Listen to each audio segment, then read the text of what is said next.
Chevy guys had their turn, and now the Ford guys are up. It is the Engine Masters Intake Manifold Showdown, Ford Windsor style.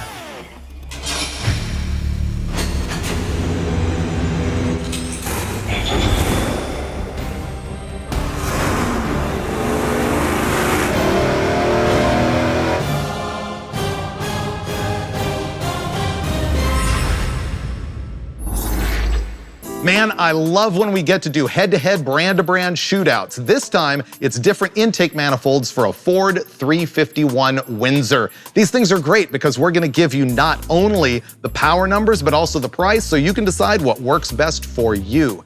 Now, I'm gonna tell you about the intake manifolds that we're gonna run today, and then I'll give you the basics of the engine that we're gonna run them on. These are all street-type intake manifolds for a Ford 351 Windsor. Now, I feel comfortable saying that the results that you're gonna see here will also match up for something like a 289 or a 302 that has a lower deck height than the 351. I think these manufacturers all use similar designs for both the low deck Windsor and for the 351. These are all dual planes. They're all for basic cruising, lower RPM engines, and we haven't got into single planes at all. I've sort of ranked them in order here based on the price that we got them from summitracing.com. There is the basic Edelbrock Performer, which is the lowest rise, lowest performance intake manifold here, but I chose it because Ford guys often have hood clearance problems, like on Mustangs and things, and having that carb pad height just be like 3/4 of an inch lower can make a difference. So we're gonna find out if that one's worth it for you, even though it's probably gonna make the least power. That one is $309.95 at Summit, making it the most expensive manifold in the shootout. The next one up is also an Edelbrock. It's the Performer RPM, the taller, more high RPM oriented intake manifold. That one is $304.95 at Summit Racing. Moving down the line to cheaper stuff, we get the Wyand Stealth intake. That one is $262.99 at Summit. And finally, there is the Professional Products Typhoon, and that one is our cheapest unit at $255.95. So the engine we're gonna run all of these on is that. It is a stock 351 bottom end, cast pistons, about 9.5 to 1 compression, nothing special. The power comes from those Airflow Research 165cc cylinder heads, and it's got a hydraulic roller camshaft from Comp Cams. It is their XR282. Every time we run one of these intake manifolds, we'll be topping them with my favorite carburetor, the Holley XP, in a 750 double pumper. We've got MSD ignition, we'll have long tube open headers on it. This thing should make in the neighborhood of 430 pound-feet, 430 horsepower. It's what it typically runs. And that is like right at the crossover point and RPM range, because this runs just a tick over 6,000, where you gotta decide between a single plane and a dual plane.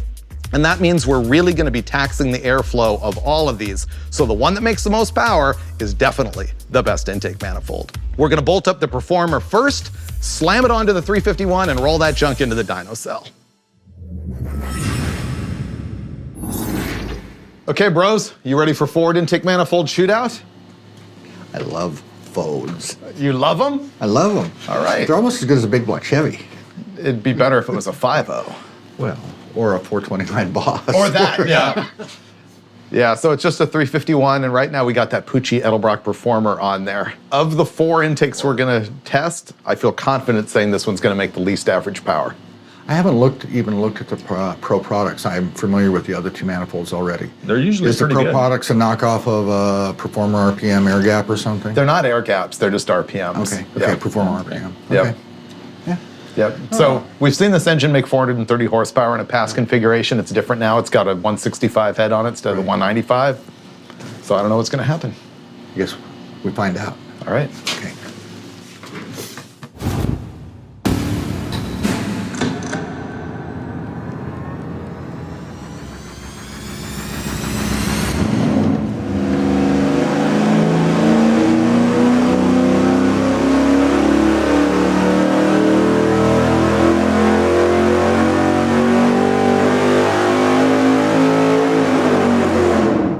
That's not bad. That's pretty good. Wow, I look like a chump. I didn't think this intake would make 400 horsepower. I really didn't. It's a nice curve, too. It made good torque. It was just good everywhere. So this is way better than expected. Look at that. Look how clean the curve is. That's what I'm saying. It's a And beautiful then curve. Look at that torque hump there at 3,900 RPM. It's nice.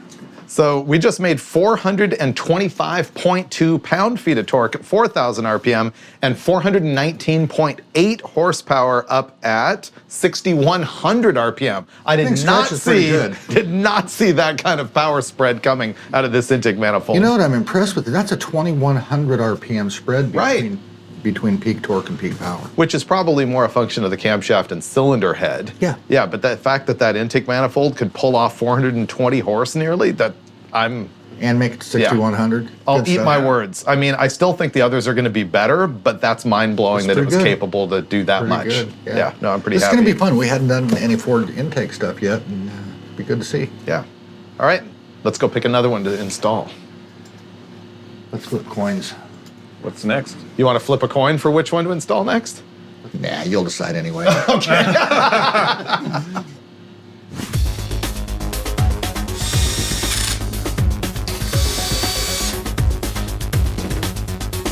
I have selected the manifold that I believe will be the next worst in line. Should we guess? Can we guess? I will say that they're all pretty similar, but they are different. Guaranteed different. Which one do you think I picked? Professional Pro Products. Professional Products. Yeah. Yep. Okay. I will say all these next three manifolds are extremely similar, Look really but I similar. very carefully studied what's going on in the plenum and the transitions and the port mouths in here and the floor design, and I'm gonna guess this is the next in line. The particular China rail gap on this intake manifold and cylinder head combination is about this tall.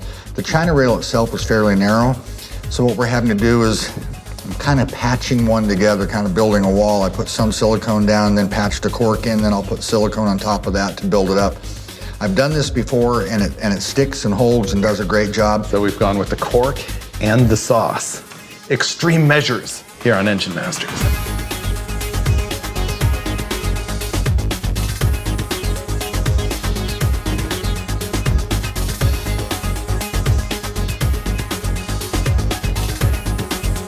Okie doke, I've got the manifold here. This is the Pro Products. We're gonna go in the control room and see what it does. Right, we got that Pro Products on there. I think it's gonna be better than the Performer, but not as good as the stuff we're testing later in the day. But I've already been proven wrong once, so why do I keep speaking? This intake manifold thing is always surprising. It's hard to just look at something and know what's better. But Oh, Dulcich it looks can. decent. Well, but that's Steve Dulcich. Right. You know, we're mere humans.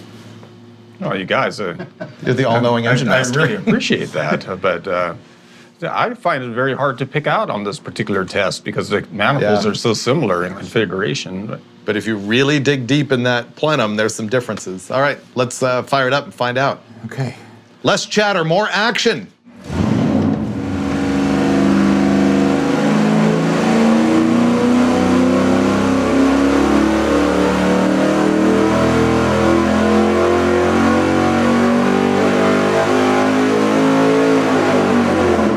Wow. Here's our results with the Pro Products Power Plus. It made 431 pound-feet of torque at 4,000 RPM, and then it tickled another 100 RPM higher than the Performer intake, making 435.7 horsepower at 6,200 RPM. But the real tale is going to be when we overlay these curves with the ones from the prior intake manifold, the Performer. Wow. There you go. That's the Performer in red versus the Pro Products manifold in black. You can see it's a huge difference. So far, you're right. So far. Well, that may be hard to beat, actually. Yeah, that that's Pro pretty good. Products is it's an animal. Look at that number, 435.7. And you know, I always worry on this show that people look at that graph that shows the plus number peak to peak, and they don't get the whole story of how much more power is really there throughout the curve. Yeah, it started diverging right here, and I think that's an airflow demand, and this manifold has the ability to do that, and the other one was a smaller volume-wise manifold and can't flow as much, but then the curves diverge, and gosh, that's 15 horsepower difference. And it didn't lose anything at 3,000. Not at all. So it's just a win-win-win. Stout. Okay, stuff. we won't know how good it is, though, until we try the next one. Unknown manifold. Yeah. I will surprise you once again with which manifold I'm going to choose. What that really means, Steve, is go change this manifold, get it ready while he brings the other one which in. one to get, right? Well, now that you mention it, that is sort of a collateral effect of me having to pick. The benefits of being the picker. Yeah. All right, let's tear it apart. Okay. Manifold number 3 coming next.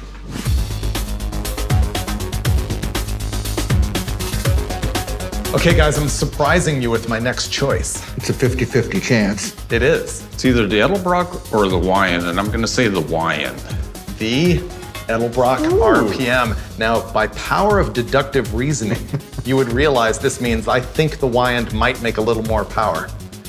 Which is weird, because this is the standard. It is. It really is. Yeah. Wow, I get to do the drop, Freiberger? You do. Man, I've graduated.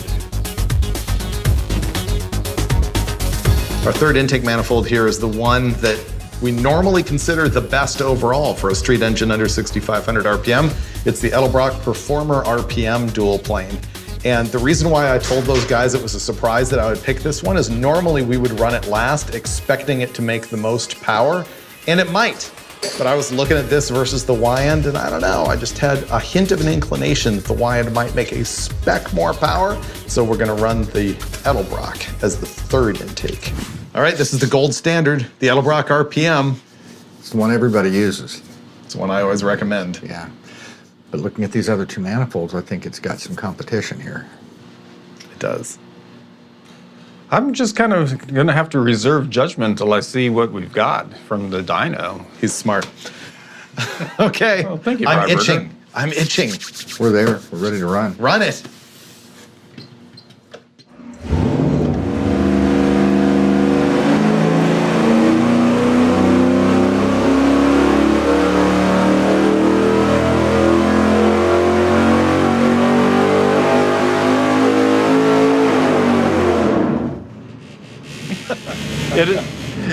It's good. It's good. Is it better enough? Okay, well, here's the peak power numbers with the Edelbrock RPM. 435.7 pound-feet of torque at 4,100 RPM, and up top 435.2 horsepower at 6,200. But what we gotta know is how it compares to that last Pro Products manifold. So we're gonna overlay the two here. That's what I was seeing. Interesting. Wow. So the black lines here are the Edelbrock Performer RPM. Red lines are the Pro Products intake manifold. Look at all of that meat in the torque curve right there with the Edelbrock. Guys pay a lot of money for that. I mean, that's a huge difference. Yeah. That's Kind of what I was famous. seeing as the RPM went by is this torque in here, and then the peaks look the same. Yeah, and up top, the horsepower is negligible. Actually, the Pro Products is just a little higher after peak, but insignificant.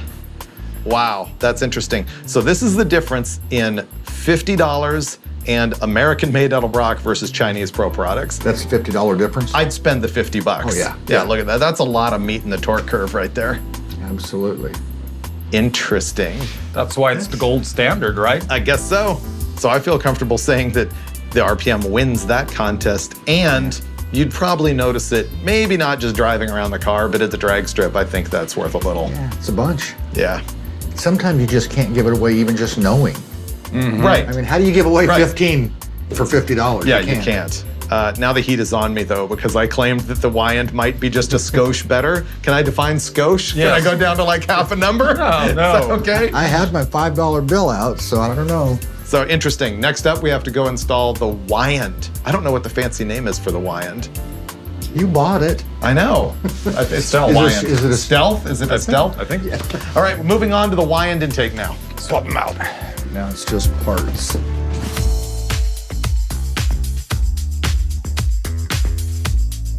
Well, on the dyno, we often get away with reusing intake gaskets over and over and over, but we've hit our limit. So for our final manifold change here, we're actually installing new ones.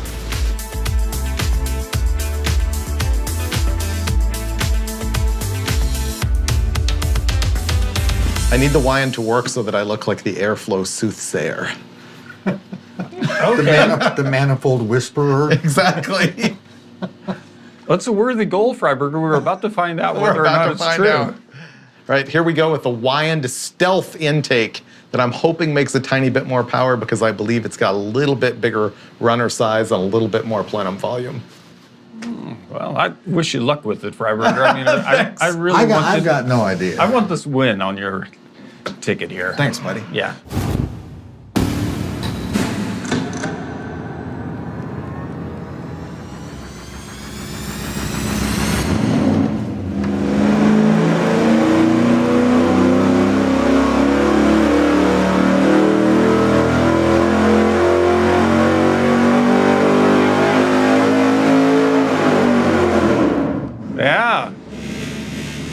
Freiberger. All he cares about is the peak power number. It looked like That's the only reason you're happy, huh? Right, that's the only reason.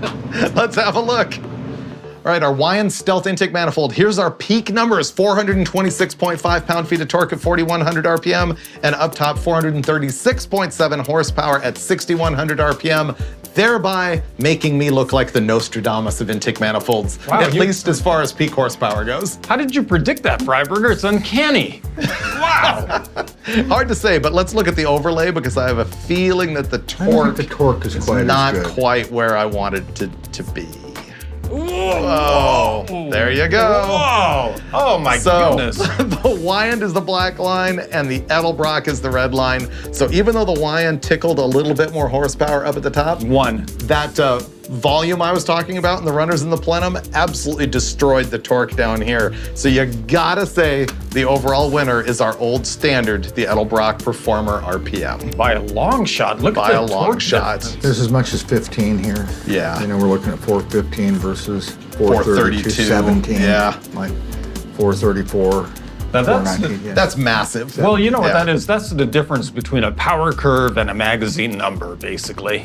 Yeah, Right? yeah, it is. Yeah. I mean, look at that. I mean, it tickled up maybe 2 horsepower, which really, even though it makes me win, it doesn't matter whatsoever when you look at this. If we looked at the average numbers, it'd be a whole different It'd story. be hideous. Yeah. Yeah, absolutely. Now, here's the question. If this was a 408 and had a slightly bigger cam, would the Wyand be the right thing to run? No? I think Still? it does the same thing. Think it does the same thing? yeah. I think it may Yeah. just do everything, you know, Shove it a up and little down. earlier. Yep. But I think the characteristics would be the same. Well, the thing I feel good about is that we always say the Edelbrock Performer RPM is the manifold to choose, and you don't go wrong, and I think this backs that up.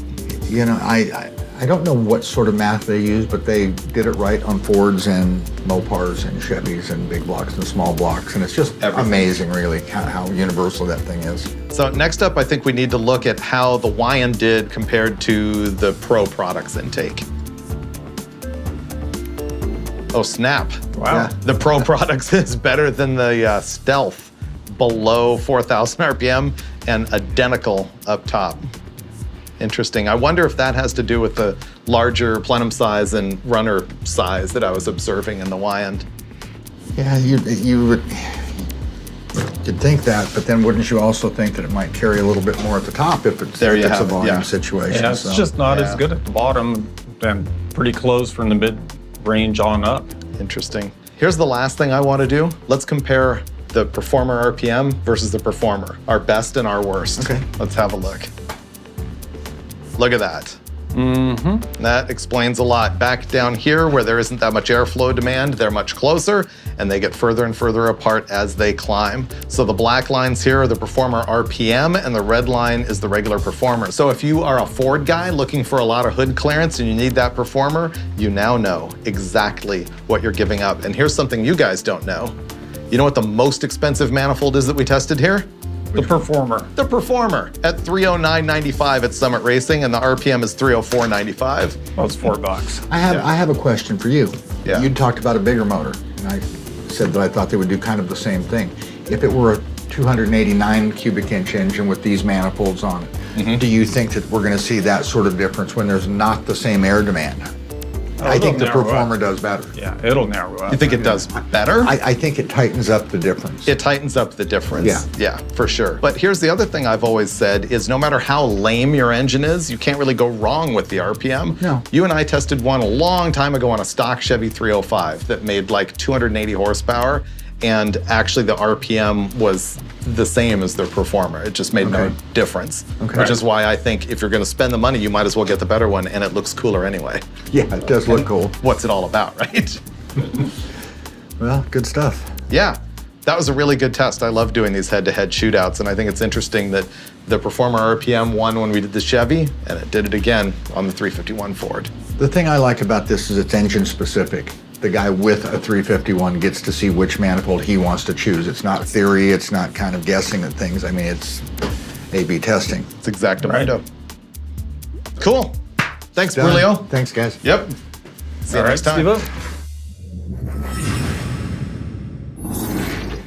Just the facts, Dulcich. Okay. The what? data bears it out. The Edelbrock Performer RPM is the clear winner. The data proves it. Well, yeah, it's the old standard, and it's kind of nice to see it win. But for me, there's a whole nother takeaway, and that's you've got 4 intake manifolds that virtually to the untrained eye look identical.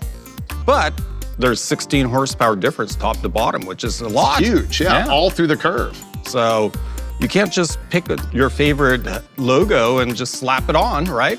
Well, you can, apparently, if it's Edelbrock. Well, I guess you're right. The thing I really like about episodes like this is I think there's a lot of outlets that are scared of doing the brand-to-brand shootout, and we just walk full face right into it. Oh, yeah, no fear. No fear. That's what you get every time on Engine Masters.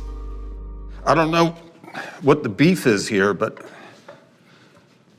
really? if you have wanna go something, there? if you have something to say, You want to go there? why don't you just let it I'm out? done here. Forget it. Hey, you walk out of here, you're not coming back. There won't be a shop I'm to come shutting the back shop to. down. Hey, you're gonna No, have to. it's walk- all over. You're walking It's past. all You're over. walking past It's me. over. You're walking past me, buddy. All right, you're out the door. You know what? It's gonna be a lot better without that guy. Relay, you want to help me with this Ford?